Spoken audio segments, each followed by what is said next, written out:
Hey, everybody, and welcome to True Crime Paranormal with the Psychic Sisters. This is Katie Weaver. I'm here with my co host and partner in crime, Kristi Brower. Hello. Hello, excited to be here for another episode of True Crime Paranormal or Not. Little different. Yep. I know Well, we keep getting that question in our YouTube questions, and we just have to yeah, explain that sometimes we're paranormal and sometimes we're not, but we are always true crime. totally. And sometimes we're taking cases where we're doing the psychic work, and sometimes we're not. And that's been a question about this case over and over again. Hmm. So the case, of course, we're talking about is the Daybell case. So what we need you guys to know is that we have covered this case extensively and will continue to, Hmm. not necessarily because it was paranormal, though I think when you take a look at Lori and Chad's beliefs, there is plenty of, you know, metaphysics and, paranormal stuff thrown in. Hmm. But there's a different reason. And that's because this case started a few blocks from my house. I live in Right. Rexburg where this happened. Kristi and I were raised in this town. Kristi lives 30 miles away. We Yep. understand this case in ways that others may not. The children went missing from, a townhouse not far from me. And so ever since Tylee and JJ went missing last September, when the news broke that these kids were missing in the end of November, Kristi and I have paid a lot of attention to this case for good reason. Yes. The other reason that this case, that we felt like we'd be really good and unique ambassadors of this case is that we are former Mormons. And you have to understand a few things about Mormonism to really understand what the hell has happened here. Yeah. Very Yeah, key to understand the belief system that underlies. absolutely. And we know this is not mainstream Mormonism, and Mormons aren't out No. killing their kids. And we're Right. not saying that at all. But there are some things about the culture of a Mormon society that do help to explain some of the stuff in this case that we have a unique Yeah. perspective on. So Yeah, that's so much so. So much so, and looking from the outside in, I think a lot of things make no sense at all, mhm, but if you live here and you grew up in this culture, it's like, "Oh, yeah, okay, I get it." So yeah, we totally. wanna make that available to everybody. Absolutely, absolutely. So if you are wondering why we're, you know, covering this case as the Psychic Sisters, but we haven't done a lot of psychic work on it, that's why. We Yep. also never did do a psychic read on where we thought the children were, not publicly, on where we thought the children were. And there's a reason for that. There is some ethics that Kristi and I don't like to cross. And, you guys have seen many YouTube videos and whatnots of psychics making their predictions.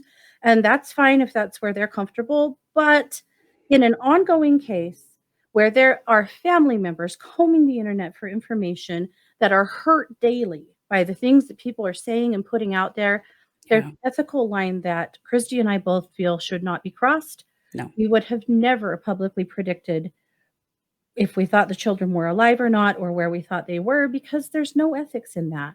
No. If this No, and it does harm. It does harm to people, Yeah, and it's not right. If you're trying to profit off from this case by doing things like that, then you're mhm, a tremendously unethical person, and also yeah, predicting death as a psychic is not okay, ever. no. Not If okay. if this is a cold case that's a few years down the road and we're Right. taking a look at it, because we do cases like that all the time, Yeah. that's very different than a case that is ongoing, in your face, present.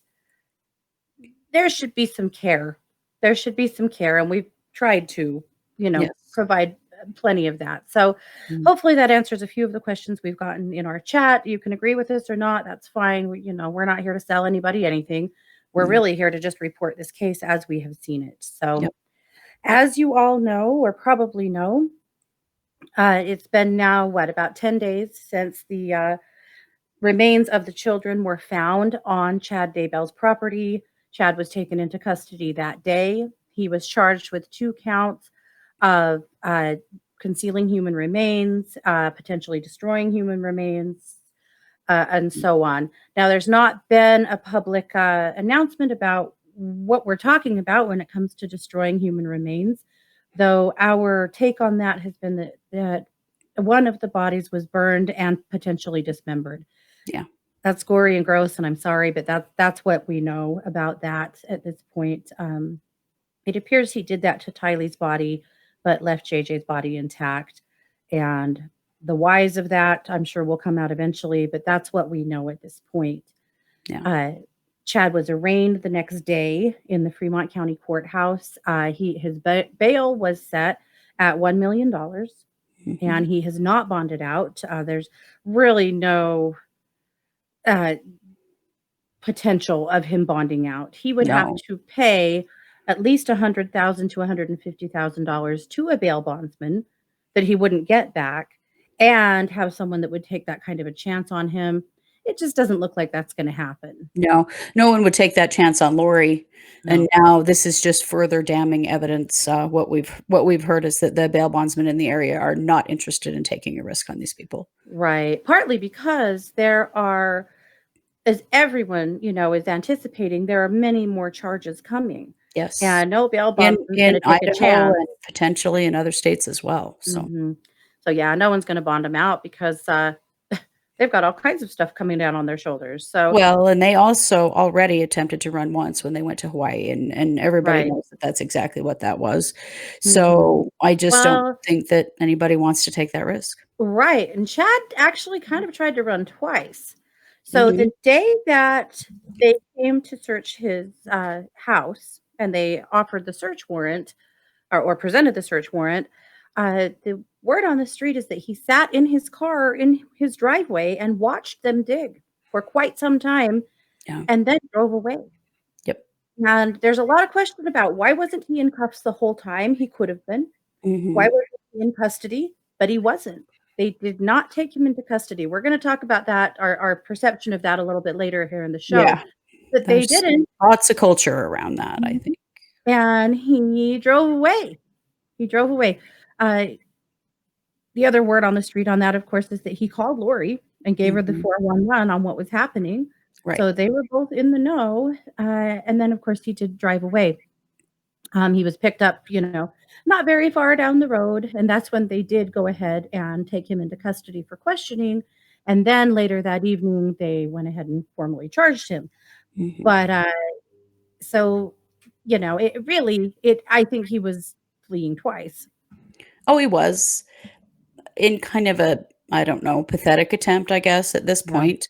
There's been some word out there that what he's saying is that he was driving to the police station to turn himself in. That's what his But when lawyer you said. yeah, but when you consider how many police were swarming around his house, I think that would have been easier done by just getting out of his car. Um, Right. Yeah. Come on, dude. His lawyer said, "Mr. Daybell is innocent and looks forward to defending himself on these charges. Mr. Daybell, the remains of two children that have been missing since September were in your backyard, stupid. Yeah, Really? You look forward? Well, we look forward to it too." we certainly do. Yeah. Little bit of vengeance coming out in us. Hard not to at this Hard point, not to. the unknowns have been big for a long Mhm. time, but to Mhm. have at least some partial closure here about where the children's bodies were, and Mhm. at least for their families to know Yeah. that they're not just out there in the world somewhere, Yeah. which of course was the lie that was told over and over again. Yeah. Um, They're in a I bunker. They're in a bunker. yes, Mhm. being protected for Yes. their own protection. Yes, Mhm. clearly, the adults in their lives, that were meant to protect them certainly did not do that. No, no. And as always, our hearts go out to Annie Cushing, to Colby, to Kay and Larry, and to all of the other friends, family members, church members, school Yeah, teachers, and everyone else who these children, whose lives were touched by these children and who are yeah, unbelievably devastated by this entire situation. absolutely, absolutely. It's a terrible, horrible thing with a horrible outcome. Yep. Yep. And at this point, what we wanna see is justice for those children, Mhm. and frankly, justice for the 4 adults who are also dead in this situation. Definitely, definitely. So there's a couple of theories floating around that we wanted to shoot your way. Mhm. They are theories, so don't think this is, I don't know what to say about that. if we present a theory, we're going to tell you it's a theory, right? Mhm. I have seen some things on some of these YouTube channels lately that have horrified me. People Yeah. taking information that wasn't theirs to take, people Mhm. posting things that were just flat out lies, like that whole, story that when Lori learned that Chad was arrested, that she totally trashed herself. Yes. Outright lie. There is absolutely no truth in that whatsoever. No. There's been a lot of things bandied around that are frustrating, but I'll Well, tell you just a right lot now. of attempt to further sensationalize, and I gotta say, Mhm. why? Yeah. It's There's not not enough drama sensationalized in this enough. case. Yeah, you don't Right. need it. Just tell the story. You Right. don't need all the bullshit at all. Absolutely. But there are a couple of things that have come to our attention that we think are worth sharing as theory. So the Mhm. first is the day after this case broke, the day after the search, my aunt sent our aunt sent me a picture of the crime scene that was from an aerial view from a drone or a helicopter. That there's a puppy, a stuffed black puppy, like a stuffed animal, Mhm. is sitting there, and she said, "What do you know about this?" And I didn't know anything about it. And I did some looking and I did some talking, and I talked to a friend of ours who has formerly run and is very familiar with running cadaver dogs. Now, they didn't run cadaver dogs on this case, so be clear on that. Mhm. But I said, here, this is what got me. Way back when Lori and Chad fled to Hawaii, she abandoned a storage unit that had quite a bit of the children's belongings in it. And one of the things that was in there was a bunch of JJ's toys, Yeah. including stuffed animals. And so Yes. when she showed me that, I went, is that JJ's? And were they using this with the dogs? And Mhm. so I sent it over to our friend who is familiar with, the running of tracking dogs and cadaver dogs. And because I wondered, in the case of cadaver dogs, do they actually use belongings? Because they're sniffing for decomp, not for a specific As a person, right? person necessarily. But she agreed. She said, absolutely. She said that even in decomp cases, because a lot of the cadaver dogs are also tracking dogs, Mhm. and they may have had tracking dogs there as well as cadaver dogs. So she said she felt like it was very probable that the puppy there did belong to JJ, and they were using it with the dogs to help them to pick up his scent. Mhm. We'll include a picture, of course, here in the video of that. But that's just something I hadn't heard anyone else talk about, and we felt like was interesting, Mhm. and that perhaps, some of those belongings of the children that got left behind, maybe they got put to good use here to help find them. Yes. Yes, and that's good. I'm glad Yeah. because that was a horrifying revelation to find an abandoned Mhm. storage unit full of children's belongings. Yeah. Yeah. Seemed to, point in a direction that none of us wanted to believe at the moment. Yep. For sure. Okay, so that was the one theory we wanted to share. The other has to do with, how did they know where to go? Right? How did Mhm. they know to dig on Chad's property? There's a few theories, and I want to tie them up with a bow here. Mhm. First of all, Chad has done a bunch of things to call attention to this property. A particular Chad. part of this property, it's 3 acres, so a Mhm, particular area. mhm. Chad is no criminal mastermind, as we are learning, right? Yes. So back in March and into April, he had applied for a loan to purchase a mobile home that he was approved for. Justin Lum reported on that. Mhm. Then he went to Fremont County, where his home is located, and applied for a permit to place a mobile home on his property, on that area, that back acreage. Mhm. Fremont County said no. Well, in the meantime, he's been having a bunch of fires out there. Apparently, he did last fall, some bonfires, and he's had a bunch this spring. And his neighbors thought that was weird because he's lived in that house for 5 years and he's never done that before. Mhm. And so they have felt like he was fiddling with that property an awful lot out there with fires late at night, and they thought it was really Well, weird. and you gotta know that the public have been eagle-eye at this guy for the police Hmm. ever since he came back from Hawaii. Oh, yeah. There are social media posts and reports to dispatch almost every day Mhm. about, "Hey, I saw him here. I saw him doing this just in Mhm. case. You need to Yeah. know this." People in this Mhm. community have been ready to just jump on this guy for a long time Yeah. and have not tolerated him doing anything that didn't get Mhm. immediately reported. Yeah. Well, and his neighbors have been really uncomfortable, Oh, really right? uncomfortable. And, he had a little fight with a neighbor that I think is just kind of funny, but, there are some women in our area that had been they had T-shirts made up that said, Mhm, "Where are the children?" or "Justice for JJ and Tylee," and things like that. They'd been going out around his area, he lives way out in the country, and hammering them onto telephone poles and mhm. power poles just to, make sure he knows we know and we're Yeah, watching you. yeah. Well, they had put one on a power pole with permission in someone's yard, though the power pole, you actually can't hang these on it, but whatever. That we digress. But anyway, uh, so this lady, his neighbor, looks out the window and he is on her property trying to pull that shirt off of her power pole. Yeah, they made these T-shirts and then they put them in cardboard and Yeah, and hung them up. yeah. So he was actually going around and removing those. I mean, can you even with that? Anyway, she went outside and gave him the 411. Gave him the what for on that and told him to get the hell off her property and that Yeah, it stays, which I yeah. just thought was pretty awesome. But we know that neighbors did call the police because after he was arrested, some of the neighbors started talking to the press and saying, yes, there have been some weird things. And yes, we did call the police about the fires. So Mhm. those are the things we do know. But we want to introduce you to another theory that you don't know. Yeah. This has not been in the news. But in reading through some comments on a news story, which you should never ever do, but I do, and Living here, you should definitely not do, but not on do. this case, important. And I saw a gentleman say that he had heard that a concrete company had been called out to the Daybell house and hired to pour a pad of cement, and that they had alerted the police because they thought it was weird. And I thought that felt very compelling Yeah. and felt real. And so I messaged the guy. I didn't call. I messaged this gentleman and I said, "Hey, I've been reporting on this case. I felt like what you said was compelling. Can you give me more information?" Well, he did. He found that on a blog uh, on Utes fan, like Utah State sports fans.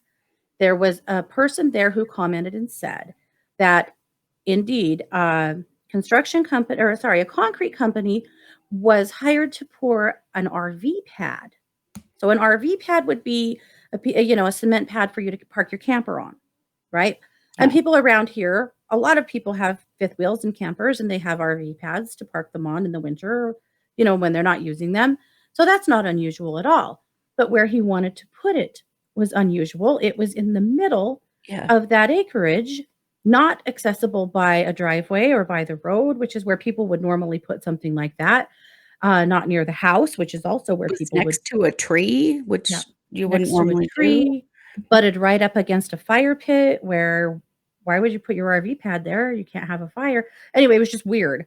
Yeah. And the just the location really struck them as strange, and he was really adamant that it had to be exactly in this spot, and that they called authorities because they thought that was weird, and they, of course, recognized him and his name, and Right. that, within just a few days of them making that call, this story broke, and they showed up with cadaver dogs. Now, it's a theory, Yeah. right? I can't prove it. I want you to know that. I'm not floating this to you as something that is the gospel truth. It is a theory. It feels very plausible to me. I think it's really interesting. So Mhm. those are the things that have happened that around there that have called a lot of attention to that particular area. It's like he couldn't just leave it alone, you Yeah. know? Yeah. So, He may have gone quite a lot longer before anyone figured out where the bodies were had he not, brought so much attention there over and over again. It's just yeah, strange. he couldn't quit fiddling with it. Yeah. Yeah. So, is he just stupid? Is he just that arrogant? Maybe a little of both? Yeah. I mean, the arrogance is shocking, however, not that surprising. Yeah. we'll Yeah, get to more of that later. definitely. So we have done a bunch of different episodes on this covering, one specific family member or person, and we realized we've never actually done a Chad Daybell episode. So Right. in this one, we want to wrap that up a little bit and give you a little more background about who is this person and share a little bit more about some things he's written and done. So, Kristi, you have a bio for us. Yeah, so I wanted to share a little bit about just him historically. Chad Daybell was born on August 11th, 1968. He is originally from Provo, Utah. Has lived here in our area for about 5 years. Um, let's see. On LinkedIn, he identifies himself as a sales executive at Falls Printing, which this was the first time I'd heard that. Falls Printing is a printing Hmm. company here in Idaho Falls, where I live. Apparently, that job started in 2016 and is still listed to present, although we don't know if he actually still works there. That tied something up for me as well, because Christopher Parrott has been one of Chad's good Mhm. friends. He's been one of his only real supporters around here. He's Right. spoken out very loudly on the internet about how everyone is wrong and Chad is innocent. And I mean, he's eating that crow now pretty sufficiently, but He is. that the kids are fine and this is just a media circus. Well, Christopher Parrott, he owns the AVOW site, the Another Voice of Reason website, where a Mhm. lot of the people that you might consider their cult members, which I'm going to use that with a grain of salt, but they that's where they were congregating to visit, was on the AVOW website. Well, Christopher Parrott works for Snow West, and Snow West is a magazine that I believe is printed Printed by by Falls Printing. Falls So Printing, that probably. that that tied that together for me. Okay, that does make a lot of sense. He also is listed as the president of Spring Creek Book Company, which is the book company that he and his deceased wife Tammy Daybell started 15 years Mhm. ago. Some other things he has done: he was the chief editor of Cedar Fort Inc. in Springville, Utah. He was a regional sales manager for Access Computer Products in Provo, Utah for a couple of years, and he was a cemetery sexton in Springville, Utah for 4 years in the 90s. Mhm. He also was a copy editor of the Standard Examiner in Ogden, Utah. He has a bachelor's degree of communications from Brigham Young University in Provo. Let's see. His wife, Tammy Daybell, died in October under suspicious circumstances. She had a very rushed burial. The authorities have deemed that suspicious and have exhumed her body. And there has been a new autopsy done, but those results have not been released. Mhm. Well, an autopsy. There was no autopsy when she Right, died. an autopsy, that's right. Yeah. And, he married Lori Vallow 2 weeks after Tammy died in Mhm. Hawaii. Chad Daybell has been a rather prolific writer. He writes a lot of futuristic LDS or Mormon novels. Let's see. So most of his work has been done in publishing and writing. Mhm. I wanted to share with you the mission of Spring Creek Books. This is the publishing company he and his wife Tammy started. The mission and purpose of the Spring Creek Book Company is to produce, market, and distribute quality products to families around the world. Our main focus is to provide entertaining and stimulating literature to provide to readers a better understanding and emotional connection with the gospel of Jesus Christ. I just found that rather interesting Mhm. considering seems to have lost his way there. Yeah. Yeah. So that's a little bit about Chad and his background. There's not a ton of stuff known, frankly. Right. There should be more, although, what you're gonna read for us, I think, is gonna tell us a lot. It does. It does. I Before I do that though, I want to do throw in Chad claims to have had two NDEs, two near Mm, death experiences, yes. and that the second NDE is what opened up the spirit world to him, and that he claims that he's had one foot in both worlds ever since. He Yes. has been for the last, I don't know how long, but at least the last 5 or 10 years, giving people prophecy telling them how many past lives they have, telling them who they were married to, rating the people in their worlds on whether they are actually light or dark, Yes. and what it means to be light or dark. Like, for example, Tylee was a dark, big surprise. Yeah. Mhm. Uh, yeah. Unfortunately, most of the people in Chad and Lori's life who he rated as dark are now dead. Yeah. Well, if they didn't like them, They were they dark. were dark. Now, Convenient, I think. if you really want to learn more about that, our episode called The Book of Chad is where you'll find a lot more about that. But Yeah. uh, so he claims that when he was a teenager, he had a near-death experience in a cliff diving accident, and again in La Jolla, California, when he was surfing and was hit by a big wave.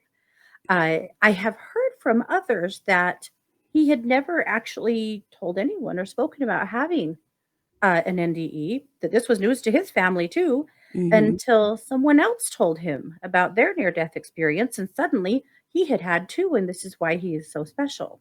Yeah. There's a lot Interesting. of inauthentic bullshit, I think, Hmm. in that, Yeah. but he's used it to build this strange little empire of people who Hmm. see him as a prophet. He Hmm. identifies himself as a god.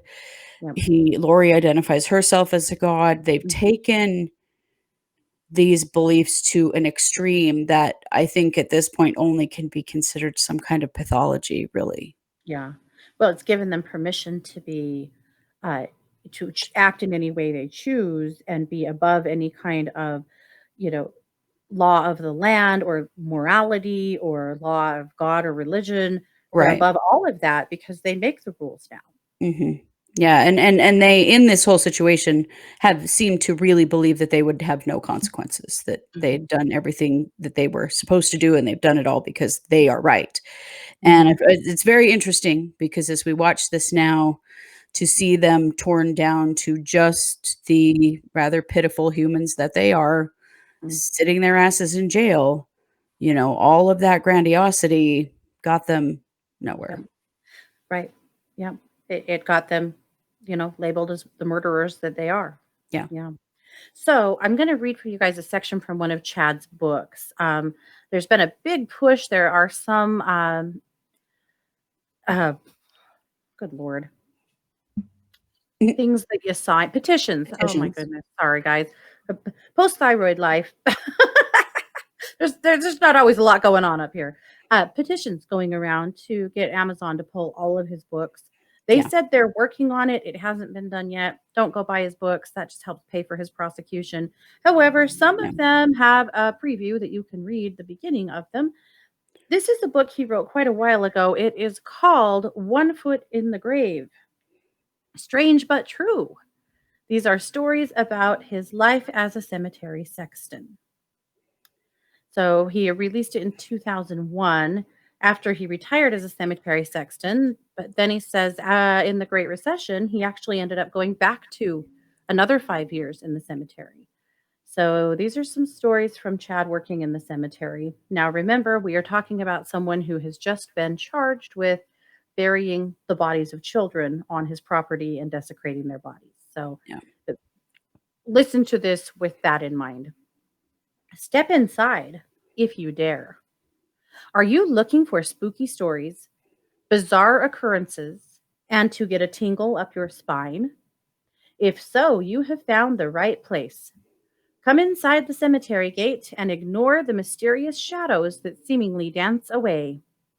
Some people really love cemeteries, but a graveyard can be a frightening place, especially at night. Even in the most amusing settings, such as in Disneyland's Haunted Mansion, the cemetery is shown as a place where you'll get scared out of your wits. That portrayal might be on target.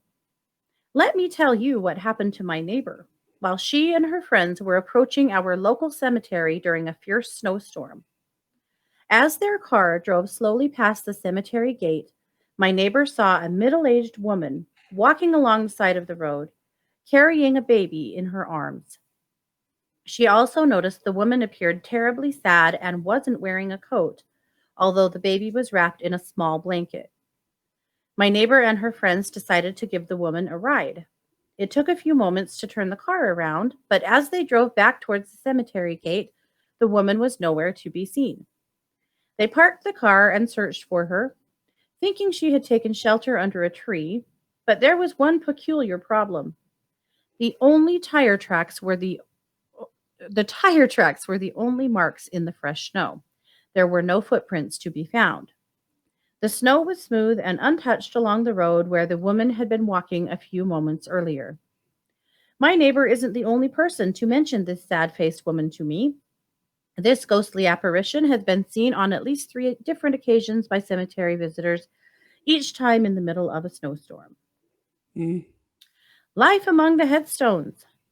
Some people just call me a grave digger. We call you lots of things, Chad, actually. We do. Lots of things. But my official title was cemetery sexton. However, a 4-year-old visitor once called me the sexy one. That's inaccurate, but kind of catchy. So very, very inaccurate. Mm-hmm. Sexton is actually an English word for one who maintains church property. Since most English graveyards were originally situated next to churches, the word became linked to the cemetery maintenance workers. But if the name still seems strange, just refer to me as many cemetery visitors did. They called me the guy, or call him whatever you want at this point. Feel free, let her go. Let her I rip. do. Yeah. Me as well. Death is now a mystery. Death has developed a frightening reputation in our modern world. We sometimes forget that for thousands of years, the burial of loved ones was usually taken care of by the family itself. Even some of our great grandparents were accustomed to helping bury a family member. Being asked to dig a relative's grave was commonplace. Today, we usually die in hospitals. A mortician takes away the body, and strangers handle the burial. Family members rarely see the body except at a brief viewing, which adds to the feeling of mystique and disconnection from the deceased. But death and burial are things we all face in our families, some more than others. And a little education on the subject is better than the confusion and fear I saw among so many funeral participants. So in these pages, I will debunk many graveyard myths, toss in a few true stories from around the world, and share some of my own experiences that leave little doubt that something awaits us beyond this life. I hope it is an eye-opening experience for you. Oh, Chad, it is. How low do you go? You may have heard that when a person is buried, he is 6 feet under. That depth is more a myth than a fact. Actually, we dig the hole about 5 feet deep, which is sufficient. The days are long gone when you could wrap a body in a blanket and bury it along a trail or a cave, unless you're Chad Daybell. This all makes me so mad, but I think it's worth reading. Yeah, I know. It's horrifying, but it does put into context why he was able to do this. Today, nearly all communities require that burials take place in a cemetery, and a person's casket must be placed in a concrete vault. The typical burial vault is 8 feet long, 3 feet wide, and 3 feet tall with the lid on. That means the top of the vault is about 2 feet below the ground once the burial is complete. I have had to unearth a few burials, and I assure you that 2 feet of soil on the vault top is plenty. Yeah. Disappearing dirt. When we dug a grave, the backhoe operator put the dirt in a dump truck and hauled it away. Once the funeral was over, we brought the dirt back and dumped it into the hole. We then tamped the dirt down and replaced the sod. Pulling up the sod to cover your tracks. As you do, if you're Chad Daybell. Some cemeteries just pile the dirt next to the hole and cover it with a tarp, but it's harder to clean up that way. Of course, not every burial goes smoothly. The following incident happened during my first week as a part-time cemetery employee. The sexton and I had just buried a wealthy older woman when we saw the funeral hearse come speeding back down the road toward us. The mortician hopped out and breathlessly shouted, "Hold everything. The family wants her wedding ring." We were already tired. We protested, but we finally agreed to redig the grave. 20 minutes later, we had removed enough soil to carefully lift off the vault lid with the backhoe. Once the lid was out of the way, the mortician hopped down into the hole and opened the casket. There the old lady lay, as peaceful as a dove. The mortician grabbed her lifeless hand and tugged mightily on that cherished ring. After a lengthy struggle, he finally worked the ring off her stiff finger. He put her hand back where it had previously rested and shut the casket. He angrily climbed out of the hole and said, "Sorry about that. The family should have decided they wanted the ring before she was in the ground." Seeing that woman's body shook me up for a few days, and I was glad to learn that redigging a grave is a rare occurrence. The incident also showed me that grave robbing isn't a viable option in this modern era. Such a task is basically impossible to do without a backhoe. Even then, it is too much work. What would you take? Some jewelry and gold fillings? Don't waste your time.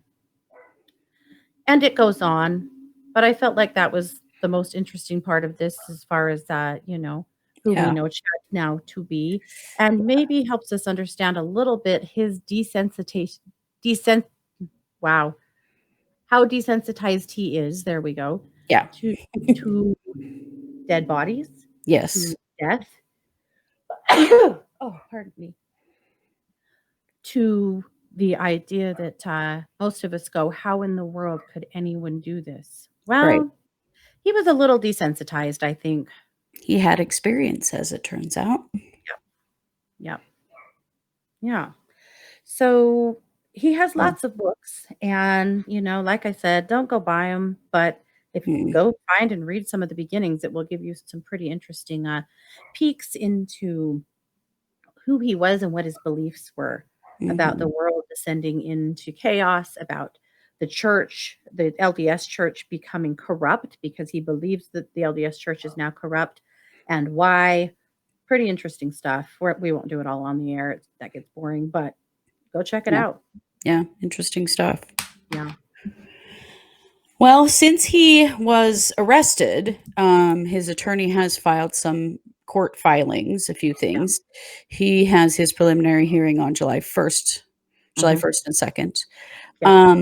The first thing that they filed was an intent to plead not guilty, and he has asked for a jury trial, which I find really interesting. There's going to be a lot of trouble with getting a jury trial, with getting an impartial jury, frankly. I Mhm. mean, this case is so huge here. I'm really curious to see how this is going to be. And you have to Right. Well, understand, there's this lots is of rumors tiny. that oh, sorry. Yeah, Oh, there's lots of rumors that the case will be moved away from here at some it point. will probably have to be. This is tiny little Fremont County. Yeah. They've probably never had a case like this ever. Ever. No. And the attorney general's office had already stepped in investigating Chad on the death of his wife, which he has not been charged with yet, Mhm. because this was a little bigger than what this county is equipped to do. Yeah. Um, Well, and the prosecuting attorney is retiring right, and at the end of so the year, and so they actually appointed Madison County's prosecuting attorney, yeah, who that's Rob Woods. So Rob Woods, who is already prosecuting Lori in yeah, Madison County, is now also prosecuting Chad in Fremont County, which I thought was a very interesting move. very Uh, interesting, but it does make sense because they know these cases are joined. uh-huh, They They're not Chad and Lori are charged with completely different things, and they are sitting in mhm, different county jails, and mhm, so the connection has not been made yet, but it will be, I believe. Some of the discovery that his attorney asked for, I think, is indicating, that they're expecting that to happen anytime. One of the things they asked for was any recordings of any potential co-defendants, yeah, which we know Lori will be a co-defendant eventually. yeah, Probably, I don't know, unless they keep them separate completely, and it's possible. They don't have to join the cases necessarily, but no, it will be interesting to see. They also asked for any items that have been taken that are evidence against Chad. So interesting because in January, there was a search warrant served at Chad's house in mhm, which they took nearly 50 items from the house. mhm, Lots of information that came from that house. And so they're trying to get a feel for what the prosecution's case is, what they have against him. Mhm. I'm sure they're trying to decide how they pin all of this on the dead guy. You know, we have no doubt that Alex Cox, Lori's brother who died in December, will take the heat for this, will take the blame for this, or at least the potential will They're be gonna for try that they will for try that. absolutely. Well, when they searched his house back in January, they did, understand this is Idaho. There was a lot of snow this year. So there Yeah, was a lot of snow on the ground. They didn't search the whole property. So, very there are frozen definitely ground those also. that, yeah, I can't believe they didn't discover the kids back in January. There's no possible way that was happening. And they didn't come in with dogs either, but they did have metal detectors that they were searching the front yard with, which I thought was kind of interesting, Mhm. and the driveway and the side yard. So anyhow, uh, yeah, but they did walk out with quite a bit of evidence then. And one thing that I have heard is that there is so much more evidence than the public is aware of Oh, I'm that's going to sure. come out in court. A lot of people have followed this case really closely and think that they know quite a lot about it. We think we do, and yet there's so much more to come. They've We kept it anticipate. really close as They've been far as, really careful. which is good because the start of these cases with Charles's death and Tammy's death were really botched, and I think they wanna Yeah, make sure that doesn't happen again. absolutely, absolutely. And yet they let Chad sit in his driveway, not in cuffs, and chill out while they were searching his property for dead children. And that kind of comes into the last part of what we wanted to talk about today, and Yeah. that is Chad's privilege, and Yes. and part of maybe why we are where we are today with this Mhm. situation. Yeah, it's really important, and it's something that I think that we need to address, and I'm sure that this exists in every community to some extent. But Chad is a white male Mormon man. Now, some people say, "Well, he's not a Mormon anymore; he's been excommunicated." He has, however, he still has that persona Mhm. in the community, and you have to understand that in this community, white male Mormons can do no wrong. Yeah. I mean, it really is there. We live in a very naive place that thinks that if you're a Mormon and you have all these beliefs that Mormons have, that first of all, you would never do something so terrible.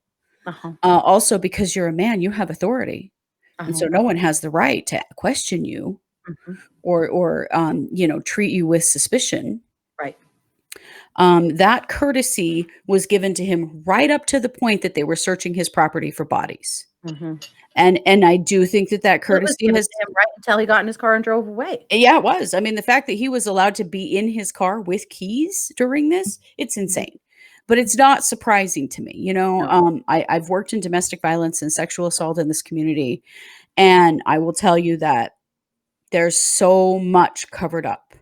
Oh, There's yeah. so much that it's just handled within the Mormon church, and, Mhm. we don't need to get the law involved, and we don't need to, get the community we don't need to share other people's dirty laundry. That kind of crap goes Mhm. on here to the point that this has gone on for this long. You know, Absolutely. clear back, what, last fall, last late summer, Chad was telling people that he was the real Mormon prophet. Now, if you don't know about Yep. Mormons, the president of the Mormon church is a prophet. He is believed to be someone who speaks for God and Yeah. that there's only one prophet. And Chad was tricking people into coming to his house in order to tell them that he was the real prophet. Um, that's how he got excommunicated, excuse me, from the Mormon church, is Mhm. because that's a big no-no. There can only be one Right. prophet. He was actually in a role of leadership He within was his ward, which would be his kind of like his parish or, his his, congregation. congregation. Yeah. Yeah. He was at that time. But this is the level of ego that this person has. He's a prophet. He's Mhm. told people he's a god. He Mhm. has one foot in both worlds. So he knows things. I've heard this several times.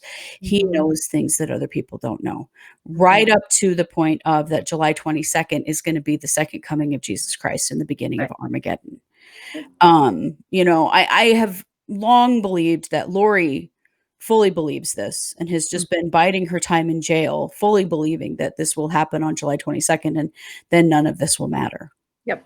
absolutely. And, He has it's all also crashing told down. many women, Mhm. uh, that they're kinda coming out of the woodwork now, Yes, they are. that they were married in a past life, Yes. and that, there are Lori and one other woman, Julie Rowe, who Mhm. both claim that, he sealed himself to them in this lifetime. And I know if you've heard that, you probably don't know what the hell that is. You might not. Mormons have a ceremony that they do in their temple to seal themselves to one another for time and all eternity. Yeah, it's a marriage The ceremony, marriage ceremony. And but a long-term one, not a lifetime only one. right. That, typically is done with one person. I mean, yes, Mormons practiced polygamy back in the day. They don't anymore. But Chad, it appears, was maybe sealing himself or trying to multiple women besides Lori. Yes. Interestingly, it seems like it was a bad pickup line that was working. It did, at one point, I know he told Lori that she was his favorite wife Yes. in other lives. His favorite wife, His guys. favorite wife. I mean, flattery, please. Right? Give me a break. But this is the community that we live in. This Yeah. idea that Yeah. this white, good church-going man, sorry, hit punched my microphone, probably, just couldn't really have done anything like this. I'll tell you Right. the other reason that I think these things happen, and that is because there are plenty of other white church-going men around here that have plenty of their own secrets. Yeah. And so they don't like seeing somebody go down the way they Mhm. could go down. And I don't mean everyone, and I don't mean it to be disrespectful. There are lots of great people who live here. But I will tell you, in my experience working in domestic violence and sexual assault, that there are plenty of bad guys in this community who are Absolutely. seen publicly as good guys. Yep. With secrets that just continue to make this community sick. And Yep. this community is so sick now that Yes. children have been murdered Yep. and adults have been murdered and people looked the other way. If you want Yes. to understand that level of privilege, look at Melanie Gibb. Yeah. Melanie Gibb, who was Lori's best friend, who was good friends with Chad, who is another Mormon woman, who actually came here, like, right before JJ disappeared, like, within a day or so of her leaving, JJ was done, Mhm. and knew that Lori and Chad were having an affair. She was going with them, walking every morning while they were hugging and kissing and holding hands in Mhm. public, Yeah. and she didn't tell anybody. She No. didn't even think that perhaps she should maybe say something to, I don't know, Chad's wife. Yeah. Now, understand, affairs in the Mormon church are that is an extremely serious offense. Get you kicked out. Yeah, and yet she was hesitant when Lori told her that JJ had turned into a zombie and that she didn't want him anymore. She helped her make a plan to send him elsewhere. Yep. It didn't occur to her that she should say something to an authority, that Yeah. maybe this kid was in danger. I'm not saying it's Melanie's fault, but I am saying that it is that same secret keeping us sick kind of attitude that we're just gonna keep everything on the DL that created this mess in the first place. Oh, it so is. Absolutely. I mean, you think about here's another example of it for you. When Chad's wife died mysteriously overnight, just woke up dead. Yep. No medical concerns, no outward physical cause, no idea. What do? When he says, "No, I don't want an autopsy," they say, "Oh, okay," Yeah. and help to make sure that he gets to bury her in another state in 3 days. Yep. Nobody thought that was fishy? Right. Seriously.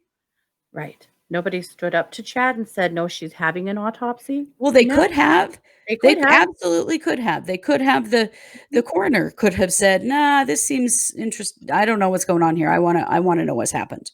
Right, But but no, the they coroner took was him a at woman. his word. Yep. A woman, I believe a fairly young woman. She wasn't going to go up against Chad. No, that authority, that idea of authority has, of this white male authority in our community is so destructive. It's such a cancer here, and you It can is. see it all over the place in this case. In some ways, I feel like that's gotten better over the years. that was something that our mom was absolutely, railed Oh, against, with both barrels. But in this case, this feels as archaic as ever. it does. It absolutely does. Yeah. I don't think it's gotten nearly as much better as we would like it to be. I think that it's gotten a little more secretive. I think that it's gotten a little more, you know, kept quiet even more.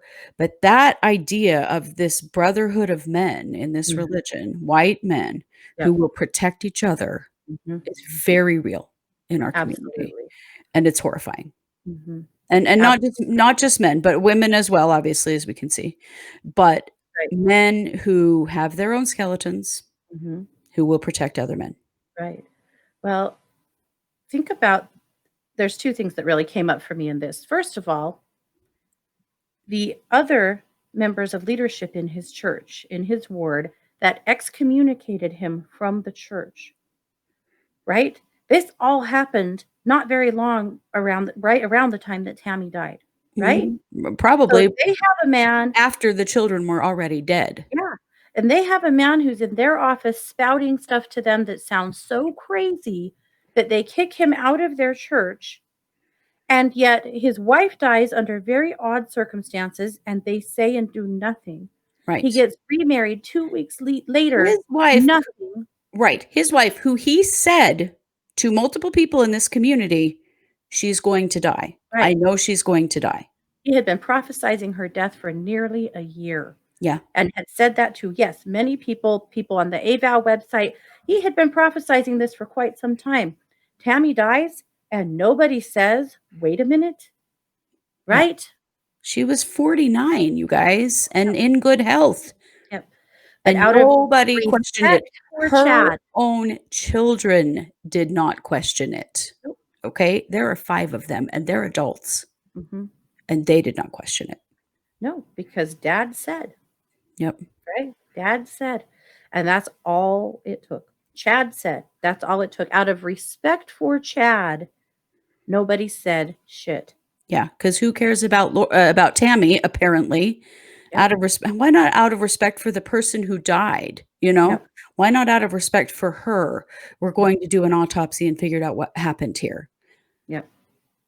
The fact that it was allowed to go on this long and this many people dead now, Yep. it's just sickening to me. It is. It is. We have to do better. This community has to do better. It's not just this one, we know that. The ball was dropped in Arizona by the police there so many times. This could have Oh, all been avoided, yeah, but that's a show for another day.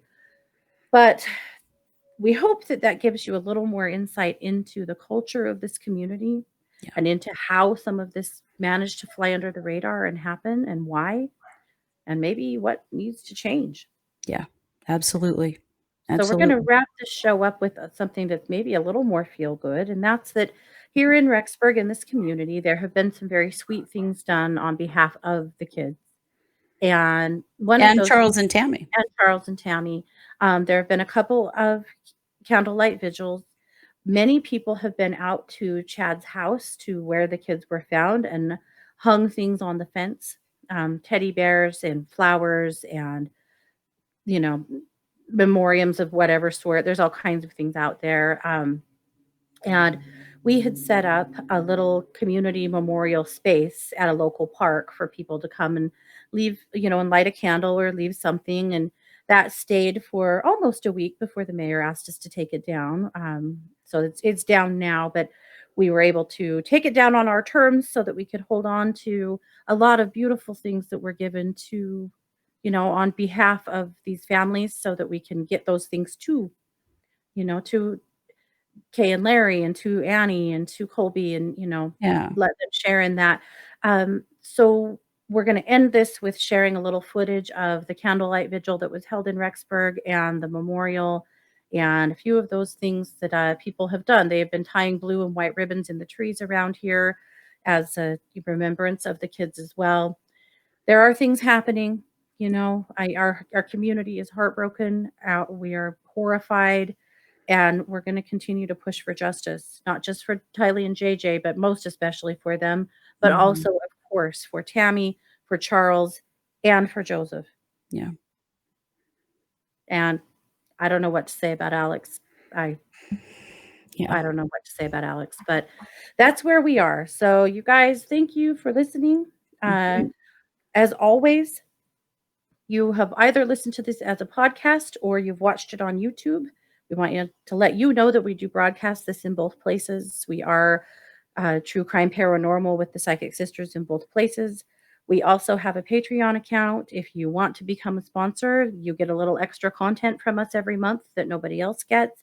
And it just Yeah. helps us to keep going and continue to bring shows to you. And we'll be back next, with one of our True Crime Paranormal with the Psychic Sisters style shows, where we'll Mhm. do some psychic work on a case. Not this one, but another one. So that's what we have going on. Anything I didn't mention? No, I did want to say that we have created categories for our show. So the Daybell Ballo case has its own playlist so that you can see those shows. If you really want to see our psychic shows, they are in the True Crime Paranormal with the Psychic Sisters playlist. So you Nice. can separate them out because I know some people are like, we really wanted to see the psychic stuff. Other people are like, we are here for this case. So Uh-huh. we're Yeah. trying to make it easier for you. Right. Absolutely. We're here to serve. Yep. So Yeah. please like, comment, share. Those things help us a lot. And Yes. thanks for being here. Yep. We really appreciate you guys, and we'll be Absolutely. back. So you've been listening to True Crime Paranormal with the Psychic Sisters. Have a good day, guys. Bye.